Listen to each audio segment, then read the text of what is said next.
सुगंध खा के कहता हूँ उद्धव, ये सब ब्रजवासी हमारे प्राण हैं, मैं इनके बिना नहीं रह सकता हूँ। भगवान ने आज सबके साथ में ग्वाल बाल ब्रजमंडली गोपांगनाओं के साथ में भगवान ने उद्धव को वही दर्शन दिया है।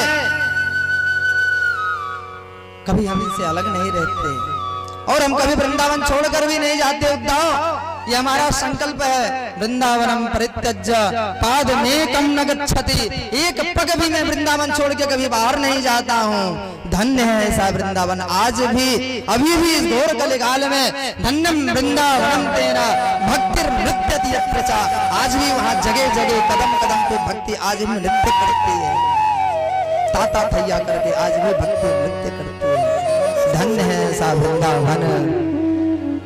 इधर समय निकला, कंस का वध करने के बाद में उनकी दो पत्नी अस्थि प्राप्ति जो जरासंध की पुत्री हैं, बहुत दुख हुआ। विधवा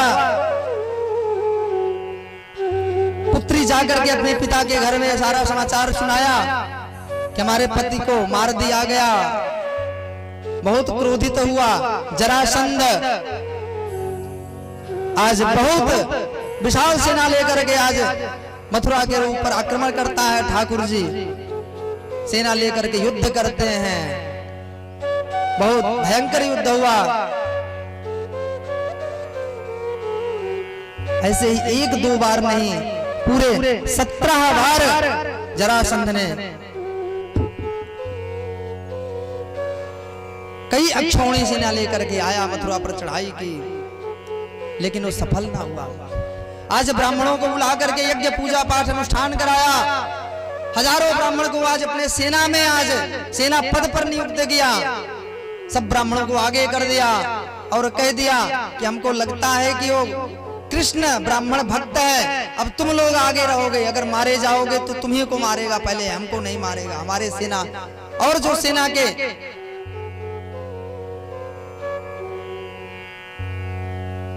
और जो हमारे सेना के लोग हैं नहीं मारे जाएंगे। बहुत पूजा पाठ अनुष्ठान कराया। आज ब्राह्मणों को आगे करके युद्ध लेकर के जैसे ही मथुरा पर चढ़ाई किया और दैत्यों को ले आया। कालेवन दैत्य भी जरासंध की सेना के साथ में युद्ध करने के लिए आया। चारों तरफ से मथुरापुरी को घेर लिया गया। जब भगवान को बात पता चली, बलराम जी के पास गए, बोले भैया जरासंध फिर से आ गया है, मानने वाला नहीं है। बलराम जी ने कहा तो देर किस बात की, चलो। अपने मूसल को उठाया, बलराम जी युद्ध करने के लिए तैयार हो गए। बोले भैया अब की बार युद्ध नहीं करना है। बोले क्यों? भगवान ने कहा कभी कभी भागना भी पड़ता है भक्तों की रक्षा के लिए। आज जो जरासंध की सेना में जो सबसे आगे आज युद्ध करने के लिए वो सब हमारे ब्राह्मण देवता हैं, हमारे इष्ट हैं, हमारे पूज्य हैं। विप्रधेनु सुर संतहित, सबसे पहले वहां पर विप्र का नाम आया है, सबसे पहले ब्राह्मणों की रक्षा के लिए। क्योंकि ब्राह्मण रहेंगे तो वेद रहेगा, वेद रहेंगे तो सारे कर्मकांड यज्ञ आदि होंगे। जब सारे कर्मकांड यज्ञ आदि होंगे, पूजा पाठ होंगे, तभी देवताओं का आह्वान हुआ, देवताओं का आह्वान हो सकेगा, देवताओं का पूजन हो सकेगा।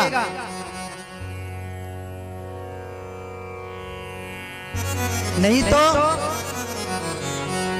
अगर ब्राह्मण नहीं रहेंगे तो वेद कौन पढ़ेगा, कर्मकांड कौन कराएगा, पूजा पाठ कौन कराएगा, देवता पूजा कौन करेगा? सारे देव बिना पूजा के रह जाएंगे,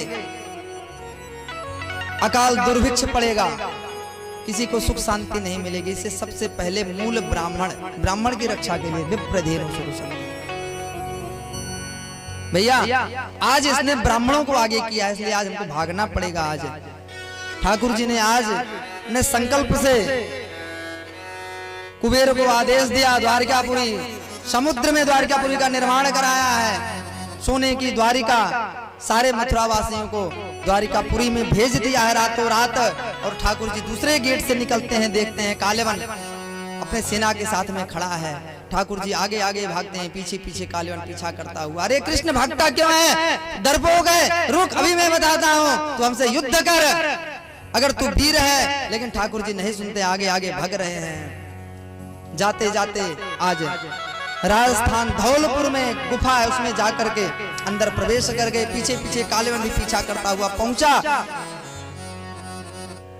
वहां पर मुचकुंद महाराज शयन कर रहे थे, उनके ऊपर अपनी पीतांबरी ऊपर से डाल दी, वहीं छुप गए। और जा करके मुचकुंद देखा, अरे डरपोक, तू आकर के यहाँ सो गया तो उसको क्या लगता है मैं तुझे नहीं मारूंगा, मैं तुझे छोड़ने वाला नहीं हूं। उसी समय जोर से पाद प्रहार किया है मुचकुंद जी महाराज के ऊपर, और जैसे उठ करके देखा, दृष्टि पड़ते ही जलकर भस्म हो गया।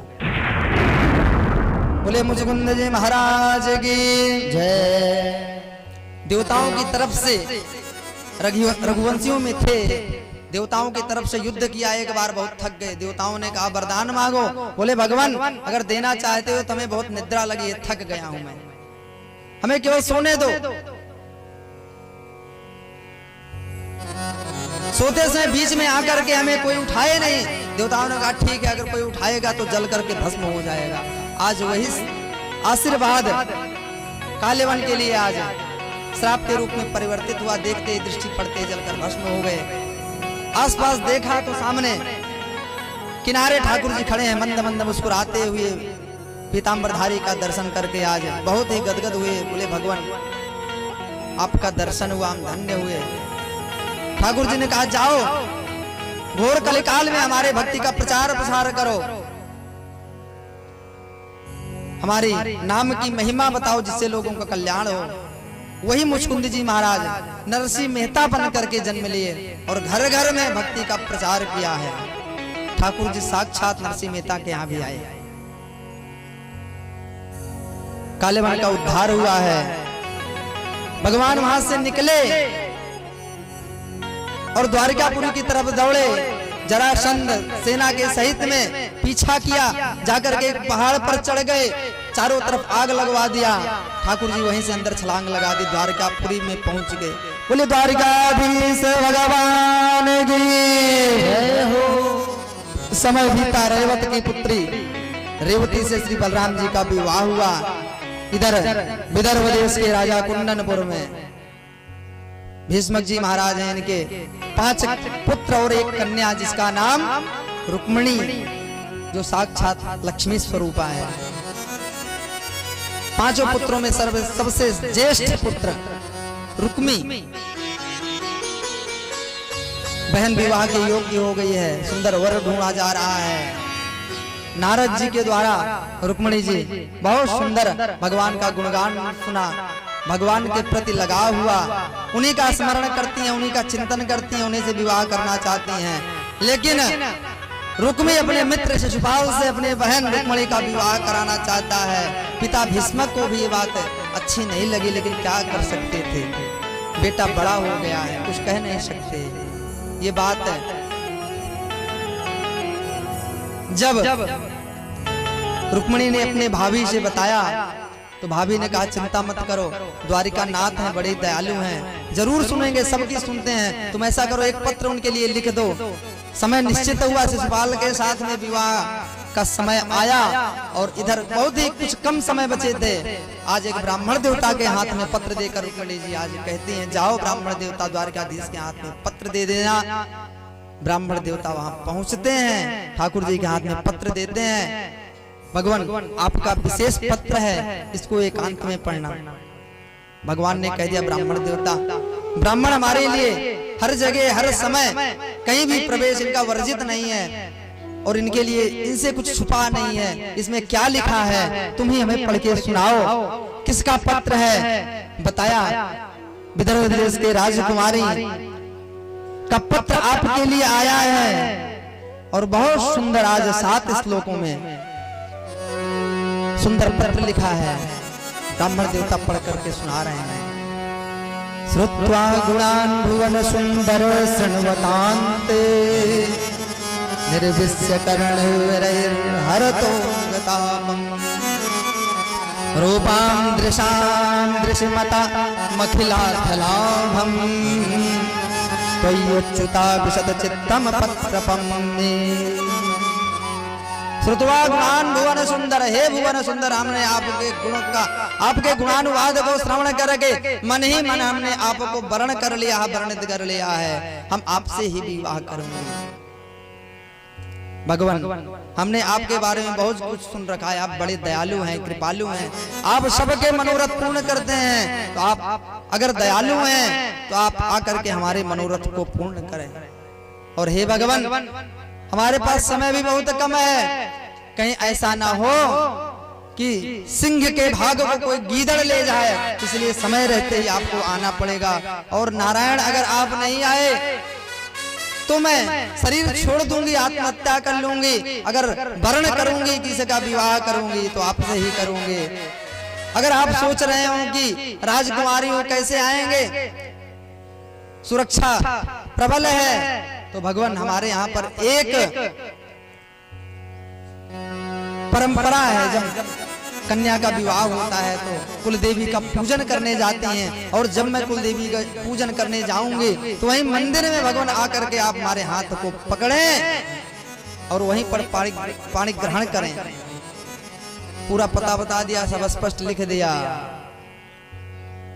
इधर भगवान ने देखा समय बहुत कम है, तुरंत तैयारी की, ब्राह्मण देवता को लेकर के वहां से चल दिए। इधर से शिशुपाल बारात लेकर के आया, बहुत जोरदार तैयारी है, चारों तरफ से सेनाओं की कड़ी सुरक्षा है। और इधर माता रुक्मणी बहुत सुंदर श्रृंगार कर रही हैं और सभी सखियां मिलकर के इनका श्रृंगार कर रहे हैं। क्या कहती हैं?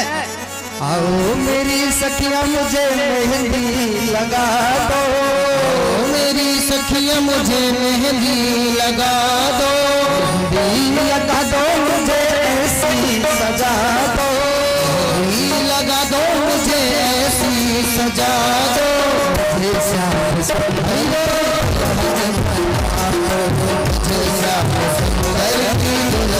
बना दो, सुंदर की दुल्हन बना दो। आओ मेरी सखियां मुझे मेहंदी लगा दो, मेहंदी लगा दो मुझे सुंदर सजा दो, मुझे सुंदर की दुल्हन बना दो, मुझे प्यारे की दुल्हन बना दो।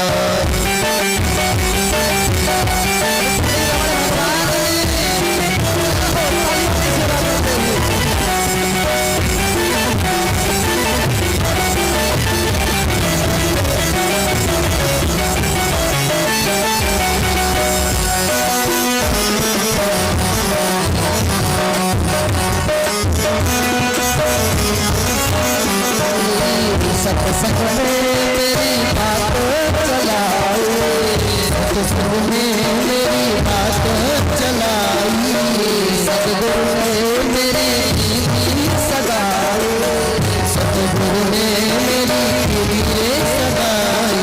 उनको भुला के अकेले बातों करा दो, उनको भुला के अकेले बातों करा दो, श्याम शहर की दुल्हन सुंदर की दुल्हन बना दो। आओ मेरी सखियों मुझे मेहंदी लगा दो, आओ मेरी सखियों मुझे मेहंदी लगा दो, सुंदर की दुल्हन बना दो, मुझे सुंदर की दुल्हन बना